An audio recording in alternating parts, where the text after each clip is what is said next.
مسلمانوں سوچنے کی بات ہے کہ آج قرآن پر صرف اتنی آنچ آئے ہمارے علماء اپنی جان کی بازی لگا دیں، اپنی جانیں قربان کر دیں، لیکن یہ یہود و نصارہ آج سر عام کھڑے ہو کر قرآن کو آگ لگا رہے ہیں، تیلی لگا رہے ہیں، اور پھر اس کے بعد ہالینڈ کے ایک سور نے قرآن مجید کو ورق بہ ورق ایسے پھاڑا ہے سر راہ روڈ پر۔ اسے پتہ چلا نا کہ پہلے جلایا گیا، پورا عالم اسلام خاموش رہا، کیونکہ ہمیں تو اپنے لیڈر پہ زیادہ غیرت آتی ہے، ہمیں قومیت پہ لسانیت پہ غیرت آتی ہے۔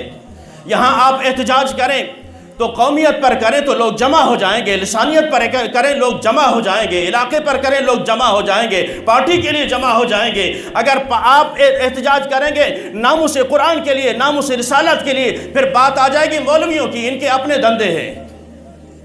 تم اپنے دندے کی بات کرتے رہو، ہم خاموش رہے، لیکن ہمارا کوئی دندہ نہیں ہے۔ ہم یہ آپ کو بتانا چاہتے ہیں، ہم مریں گے بھی قرآن کے لیے، ہم جیئیں بھی قرآن کے لیے۔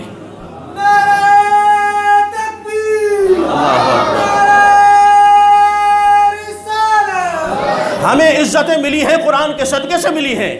تم نے اگر چند کتابیں پڑھ کے اپنے علم سے وفا کر رہے ہو اور قلم سے دوستی کر رہے ہو اور اسی کی خاطر لڑتے رہتے ہو کہ میں حق پر ہوں، ارے جس قرآن کو اللہ نے اپنا ذمے میں لیا ہو، جس قرآن کے صدقے اللہ تبارک و تعالی ہمیں نعمتیں دے رہا ہو، عزتیں مل رہی ہوں، اس قرآن کی بات میں آج بات آ جائے اور خصوصاً مولوی خاموش ہو جائیں یا پیر خاموش ہو جائیں، میں کہتا ہوں یہ قرآن سے غداری ہے۔ تمہاری مولوی کی عزت کی بات آئے تو مولوی بول پڑتا ہے، پیر کی عزت کی بات آئے تو پیر بول پڑتا ہے، آستانے کی عزت کی بات آئے تو پھر مریدین بول پڑتے ہیں۔ قرآن کی عزت پہ سارے خاموش، کیا وجہ ہے؟ ناموس رسالت پہ سارے خاموش، کیا وجہ ہے؟ اگر بولے تو صرف تحریک لبیک پاکستان بولے، اگر بولے تو صرف یہ علماء بولے، مذہبی تنظیمیں بولیں۔ میں پوچھنا چاہتا ہوں میرے ساتھیوں، جن علماء نے اتنی قربانیاں دی ہوں صرف اس بات پہ، لیکن آج سر راہ یہودی اسے آگ لگا رہے ہوں اور پھاڑ رہے ہوں، اور پھر مسلمان پھر بھی خاموش رہے، پھر بھی خاموش رہے اور بات تک نہ کر سکے۔ یاد رکھو میرے ساتھیوں، آج جس طرف یہ چاروں طرف سے صرف اسلام پر یلغار ہے، کبھی قرآن کی بے حرمتی، کبھی رسول اکرم صلی اللہ تعالی علیہ وسلم کی عزت اور ناموس پر حملہ، لیکن کیا وجہ ہے؟ ہم اگر چند ایک لوگ نکلیں بھی اس میں تاثیر کیوں نہیں ہے؟ اس کی وجہ یہی ہے کہ ہم شاید یہ سمجھتے ہیں کہ یہ میرا معاملہ ہو یا کسی مولوی کا یا کسی پیر کا معاملہ ہو۔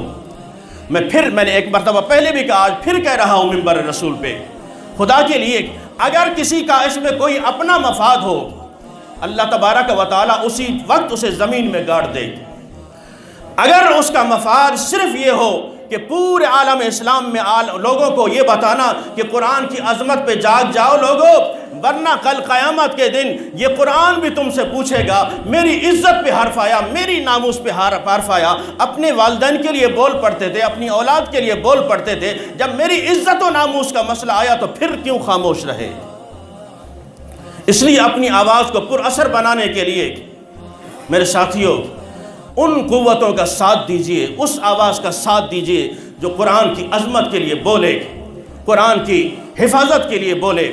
سلطان نور الدین زنگی رحمۃ اللہ علیہ، اور پھر یہ ہر ایک کے بس کی بات بھی نہیں ہے، اللہ تبارک و تعالیٰ جس سے چاہے یہ خدمت لے لیتا ہے، جس سے چاہے یہ خدمت لے لیتا ہے۔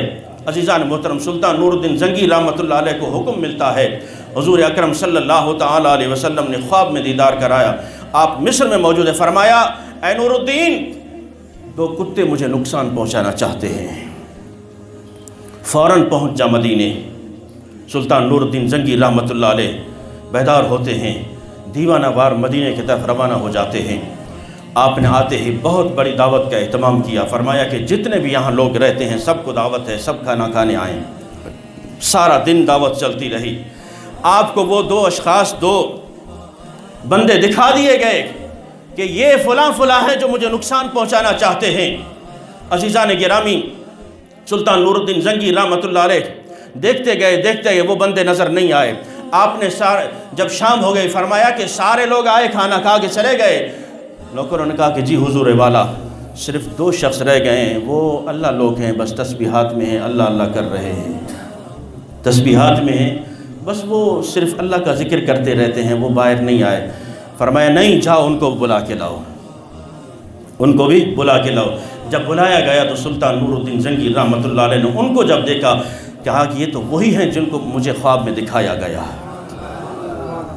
آپ کی آنکھوں میں ایک چمک پیدا ہوتی ہے، ایک غصے والی لہر پیدا ہوتی ہے، فوراً کھڑے ہوئے، تلوار میان سے نکالی، فرمایا کتو تم میرے رسول اللہ کو نقصان پہنچانا چاہتے ہو؟ دونوں کو پکڑا کہ کیا تمہاری سازش ہے؟ انہوں نے کہا کہ نہیں نہیں، ہم تو اللہ کر رہے ہیں۔ فرمایا نہیں، مجھے بتاؤ معاملہ کیا ہے۔ پھر وہ وہاں لے گئے، وہاں وہ اپنے کمرے سے ایک ہوٹل سے سرنگ نکال رہے تھے جو گنبد خضرا تک، روضہ رسول صلی اللہ تعالیٰ علیہ وسلم تک پہنچنے والے تھے، اور حضور صلی اللہ تعالیٰ علیہ وسلم کے جسم اقدس کو وہ نکالنا چاہتے تھے۔ سلطان نور الدین زنگی رحمۃ اللہ علیہ نے اسی ٹائم انہیں قتل کروایا وہیں پر۔ اس کے بعد سیسا پگھلا کر چاروں طرف گنبد خضرا کے ارد گرد وہ ایک آہنی دیوار بنا دی تاکہ کوئی اور دشمن رسول اللہ صلی اللہ تعالیٰ علیہ وسلم کی طرف ہاتھ بڑھا نہ سکے۔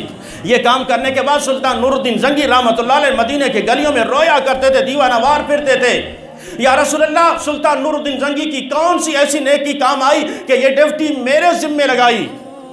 مصر میں اور بھی عاشقان رسول موجود تھے، اس دنیا میں اور بھی عاشقان رسول بستے تھے، وجہ کیا تھی؟ یہ میری ڈیوٹی لگی۔ مفسرین محدثین فرماتے ہیں سلطان نور الدین زنگی رحمۃ اللہ علیہ کی ڈیوٹی اس لیے لگائی گئی کہ سلطان نور الدین زنگی نے بڑے بڑے دارالحدیث قائم کیے تھے، بڑے بڑے مدرسے قائم کیے تھے۔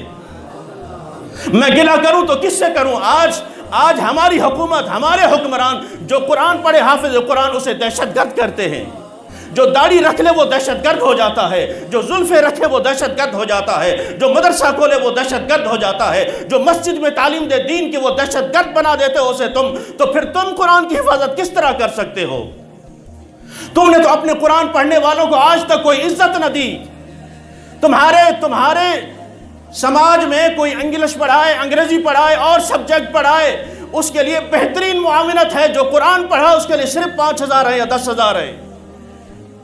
ہم یہ رونا اس لیے نہیں رو رہے کہ آپ ہماری تنخواہیں بڑھائیں، میں صرف اتنا بتانا چاہتا ہوں کہ ہمارا مطالبہ یہ ہے کہ آج ہم نے قرآن کو کتنی عزت دی ہے۔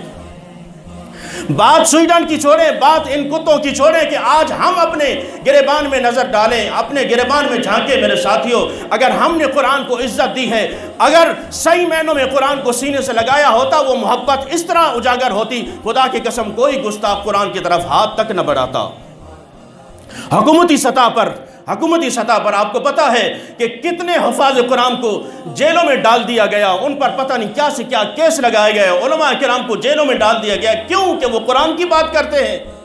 حافظ قرآن نے قرآن کی عظمت کی بات کی ہے، اسے اس جیل میں ڈال دیا جاتا ہے، اور پھر لوگ ہیں خاموش ہیں، پھر تماشائی بنتے ہیں لوگ تماشائی بنتے ہیں کہ کب ہم نے کہا تھا کہ ایسی بات کرنا، کہ نہیں تم کہو یا نہ کہو انشاءاللہ ہم یہ باتیں کرتے رہیں گے۔ لیکن بات دراصل یہ ہے، تم نے اس ٹائم حافظ قرآن کی عزت کو سمجھا ہوتا، ایک عالم دین کی عزت کو سمجھا ہوتا، وہ اپنی بات نہیں کر رہا، وہ ناموس رسالت کی بات کر رہا ہے۔